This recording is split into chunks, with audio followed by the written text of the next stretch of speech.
Hi friends, welcome to my channel Shadruchulu by Kiran. మనందరికీ తెలుసు, తెలుగు రాష్ట్రాల్లోని తెలంగాణలో ప్రతి సంవత్సరం ఆషాఢ మాసంలో బోనాల పండుగ అనేది ఎంతో సంబరంగా జరుగుతూ ఉంటుంది. అయితే ఈ బోనాల పండుగ వెనుక రహస్యాలు ఏమిటి? ఈ బోనం అంటే అసలు బోనం అంటే ఏమిటి? బోనాలు ఎందుకు సమర్పిస్తారు అని మనం ఇప్పుడు ఈ వీడియోలో తెలుసుకుందాము. తెలంగాణలో బోనాల పండుగ అంటే అందరికీ కూడా పోతురాజులు, బోనం, పోలేరమ్మ, ఎల్లమ్మ వంటి దేవతలే గుర్తుకొస్తారు.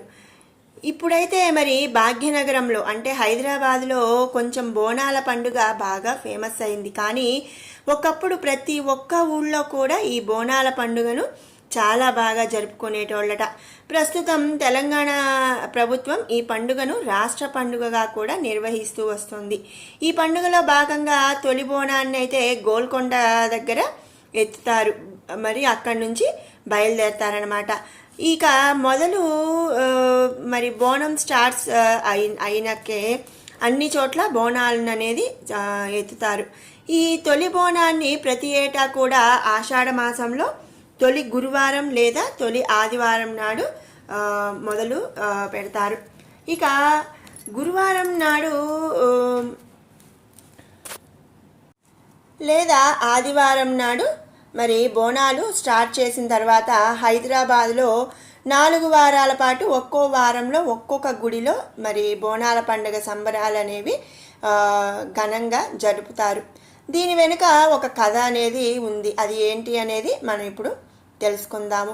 ప్రతి సంవత్సరం కూడా బోనాల పండుగ సంబరాల సందర్భంగా హైదరాబాద్లో పోచమ్మ, ఎల్లమ్మ, మైసమ్మ, బాలమ్మ, అలాగే ముత్యాలమ్మ, మహంకాళమ్మ, పెద్దమ్మ ఇలా 7 అక్కా చెల్లెళ్ళ దేవాలయాలన్నీ కూడా బాగా ముస్తాబు చేస్తారు. ముందు గోల్కొండలో ఉన్న జగదాంబిక అమ్మవారి ఆలయంలో తొలి బోనం అనేది ఎత్తుతారు. ఆ తర్వాతే ఇతర ప్రాంతాల్లో కూడా బోనాలు అనేవి ఎత్తటం షురూ చేస్తారు. ఆషాఢ మాసంలో వచ్చే ప్రతి ఆదివారం, గురువారం రోజున ఈ బోనాల పండుగ సంబరాలు అనేవి చాలా అంటే చాలా ఘనంగా చేస్తూ ఉంటారన్నమాట. అసలు బోనం అంటే ఏమిటి? ఈ బోనాల వెనుక చరిత్ర ఏమిటి అనేది మనం ఇప్పుడు తెలుసుకుందాము. బోనం అంటే భోజనం అని అర్థం. అమ్మవారికే సమర్పించే నైవేద్యాన్ని బోనం అంటారనమాట.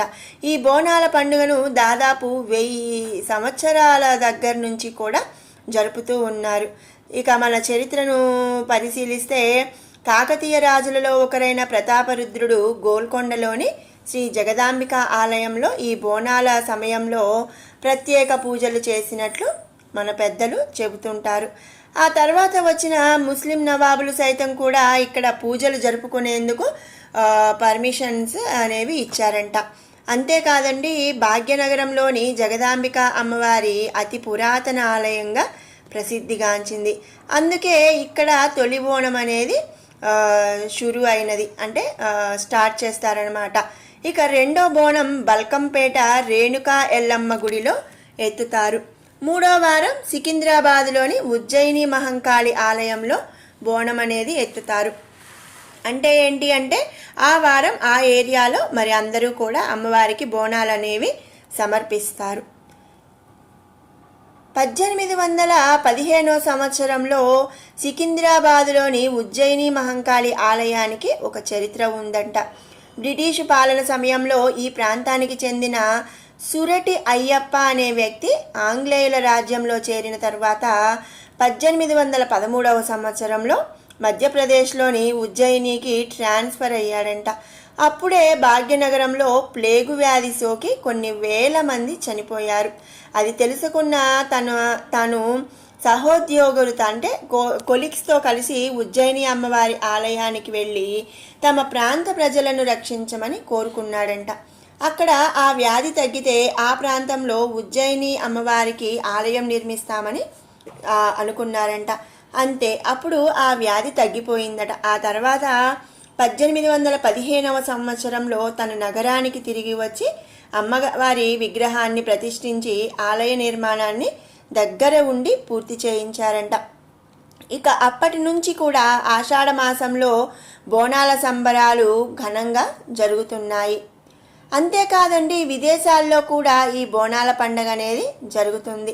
తెలంగాణలో జరుపుకునే ప్రతి ఒక్క పండుగకు ఒక చారిత్రక నేపథ్యం అనేది ఖచ్చితంగా ఉంటుంది. అలాగే సైంటిఫిక్ రీజన్స్ కూడా ఉంటాయన్నమాట.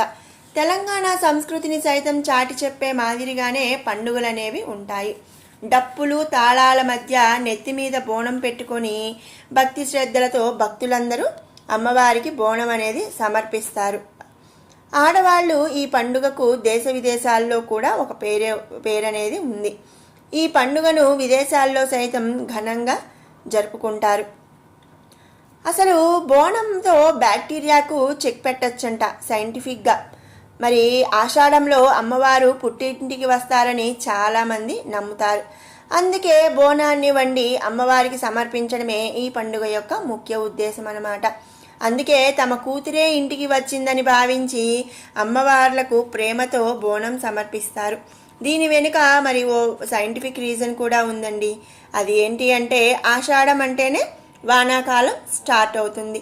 ఈ కాలంలో మరి ఏవేవో రోగాలు వస్తూ ఉంటాయి. అవన్నీ కూడా రాకుండా మన పిల్లల్ని చల్లగా చూడు తల్లి అని అమ్మవారిని కోరేందుకే ఈ బోనం అనేది సమర్పిస్తారు. బోనంలో భాగంగా మట్టి కుండకు చుట్టూ పసుపు పూస్తారు. మొత్తం వేపాకులు అనేవి కడతారు. ఇలా చేయటం వల్ల ఏంటి అంటే బ్యాక్టీరియా వైరస్లు అనేవి నాశనం అవుతాయి. వేపాకు మంచి ఔషధంగా కూడా మనం చెప్పుకోవచ్చు. దాంతో మన ఆరోగ్యం అనేది మంచిగా ఉంటుంది. ఇక బోనాల పండగ అంటే బోనం తర్వాతే ప్రతి ఒక్కరికి గుర్తొచ్చేది పోతురాజు. మన పురాణాల ప్రకారం 7 అక్కా చెల్లెళ్ళ అమ్మవార్ల యొక్క తమ్ముడే ఈ పోతురాజు అనమాట. ఈ పోతురాజుతోనే జాతర సంబరాలు ఘనంగా అవుతాయి. ఇక చివరగా బోనాల జాతరలో చివరి రోజు ఘట్టం చాలా ముఖ్యమైనది. సోమవారం తెల్లవారుజామున మాతంగీశ్వరి ఆలయం ఎదురుగా వివాహం కాని ఓ స్త్రీ వచ్చి మట్టి కుండ మీద నిలబడి భవిష్యత్ అనేది చెబుతుంది. దీన్నే రంగం అంటారు. ఇలా ఆషాఢ మాసంలో మొదటి ఆదివారం ప్రారంభమైన బోనాలు 4 వారాల పాటు తెలంగాణ రాష్ట్రంలో ఎంతో ఘనంగా జరుపుకుంటారు. ఇక చివరగా ఏనుగు మీద అమ్మవారి విగ్రహాన్ని తీసుకువెళ్ళి మూసీ నదిలో నిమజ్జనం చేస్తారు. ఇదండి మరి తెలంగాణ రాష్ట్రంలో జరిగే బోనాల పండుగ. ఆ పండుగ వెనక ఉన్న మరి విషయాలు, అలాగే బోనం అంటే ఏమిటి అనే మంచి విషయాలు. మీకు ఈ వీడియో నచ్చినట్టయితే లైక్ చేయండి, షేర్ చేయండి. అలాగే ఇలాంటి మంచి వీడియోస్ కోసం మన షడ్రుచులు బై కిరణ్ ఛానల్ని అయితే సబ్స్క్రైబ్ చేసుకోండి. మరొక మంచి వీడియోతో మళ్ళీ కలుసుకుందాం. Thanks for watching.